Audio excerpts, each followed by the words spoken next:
Bismillahirrahmanirrahim. Welcome to another exciting journey of learning mathematics with Book Time publication. Today we will learn something new and exciting in mathematics grade 4. Let's get started with unit 1, that is whole numbers and operations. And our topic is number patterns.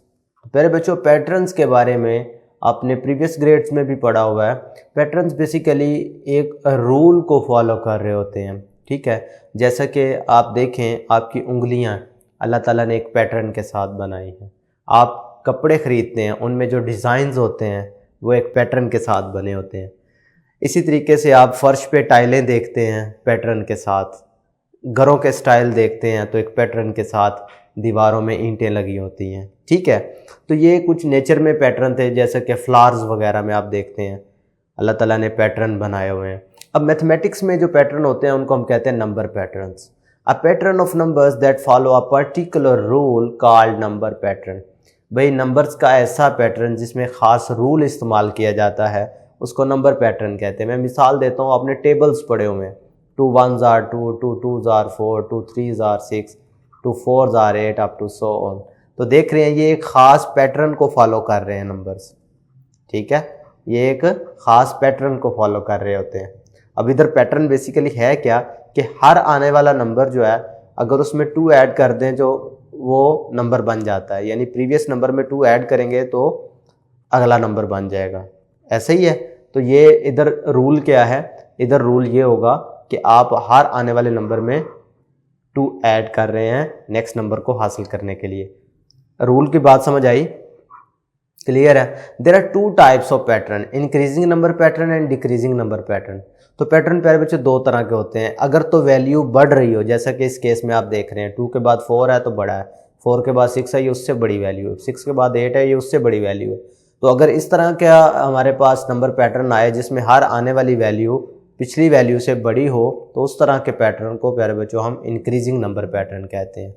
अब इस case में देखो, पहली value 5 थी, 5 add किया तो बन गया 10, 10 में 5 ऐड किया 15, 15 में 5 ऐड किया 20, 25 में 5 ऐड किया तो 30, 30 में 5 ऐड किया तो 35। बात क्लियर है। यानी हर आने वाला जो नंबर है वो पिछले नंबर में अगर आप 5 को ऐड करें तो वो नंबर नेक्स्ट हमारे पास आ जाता है। तो इसी को आप रूल ऑफ पैटर्न कहते हैं। बात समझ आ रही है?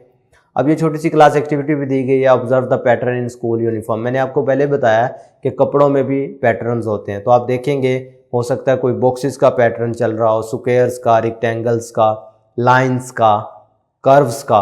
तो ये डिफरेंट किस्म के पैटर्न आपके स्कूल यूनिफॉर्म में हो सकते हैं, तो आपने ये ऑब्जर्व करना है। नेक्स्ट देखें, डिक्रीजिंग नंबर पैटर्न की अगर बात करें तो उस केस में आप देख रहे होते हैं हर आने वाली वैल्यू पिछले वाली वैल्यू से छोटी होती है। क्लियर है मेरी बात? तो इस तरह के पैटर्न को हम कहते हैं डिक्रीजिंग नंबर पैटर्न। अब इस पैटर्न में अगर रूल की बात करो तो पहली वैल्यू है 18, उससे अगली है 16। अब 18 बड़ा है, 16 छोटा है, तो ऑब्वियसली उसमें से लेस होगा। तो इसमें आप क्या कर रहे हैं, सब्ट्रैक्ट कर रहे हैं। ऊपर वाले पैटर्न में आप ऐड कर रहे थे, नीचे वाले पैटर्न में आप देख रहे हैं कि एक ही वैल्यू जो है वो सब्ट्रैक्ट हो रही है अगली वैल्यू फाइंड करने के लिए। क्लियर है? तो एक और बात याद रख लें, ये जो आपको नंबर नजर आ रहे हैं पैटर्न के, इनको टर्म्स ऑफ पैटर्न भी कह सकते हैं, ठीक है, कि ये पैटर्न की टर्म्स हैं। क्लियर है?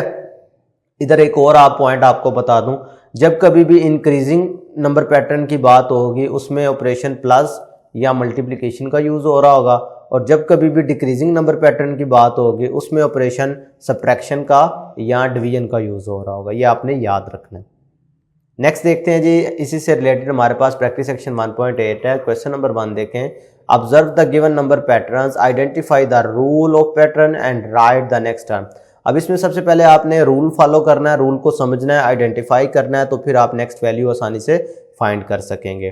पार्ट ए देखें जी, 10, 13, 16, 19। सबसे पहले तो देखो ये इंक्रीजिंग नंबर पैटर्न है। भाई हर आने वाली वैल्यू पिछले वाली वैल्यू से बड़ी है, तो पता चला यहाँ तो प्लस यूज हो रहा होगा, यहाँ फिर मल्टीप्लिकेशन।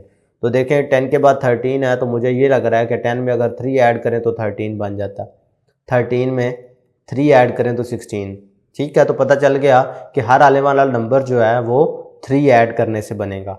इसका मतलब है अगला नंबर वैल्यू फाइंड करनी है तो 19 में आपको 3 ऐड करना पड़ेगा। क्या बन जाएगा ये? 22। 22 में 3 ऐड करोगे तो 25, 28। क्लियर है, मुश्किल तो नहीं था। पार्ट बी देखें जी 110 है, 120 है, वैल्यू बढ़ रही है, तो ये इसका मतलब है क्या हो रहा है, इसमें हर आने वाले नंबर में क्या हो रहा है, बेसिकली 10 ऐड करो प्रीवियस में तो अगला नंबर आ जाएगा, तो ये बन जाएगा 150, ये हो जाएगा 160, ये हो जाएगा 170। क्लियर है मेरी बात। अब पार्ट सी खुद कर लेंगे।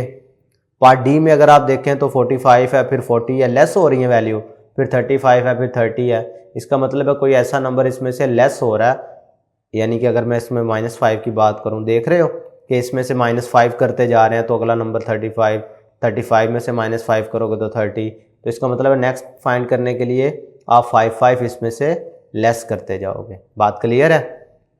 नेक्स्ट देखें जी क्वेश्चन नंबर 2 जो है ये टेबल के लिहाज से, observe the table given below and right rule of pattern, also right the remaining terms.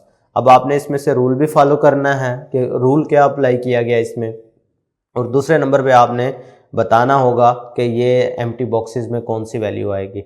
सबसे पहले देखें जी क्वेश्चन है नंबर ऑफ बॉक्सेस और नंबर ऑफ एप्पल्स। भाई एक बॉक्स में कितने एप्पल हैं 12, 2 में कितने होंगे 24, 3 में 36। अब हो क्या रहा है, बेसिकली आप क्या कर रहे हैं, हर आने वाले नंबर को देखो मल्टीप्लिकेशन हो रही है ना, 12 है, या आप ये कह सकते हैं कि हर एक में 12 का इजाफा कर रहे हैं, या ये करो कि पहले वाली वैल्यू है तो इसको 1 से मल्टीप्लाई कर दिया, दूसरे वाली वैल्यू के लिए इसको 2 से मल्टीप्लाई कर दिया, तीसरे वाले के लिए 3 से, चौथे वाले के लिए इसे 4 से, और पांचवें वाले के लिए इसे 5 से मल्टीप्लाई किया गया।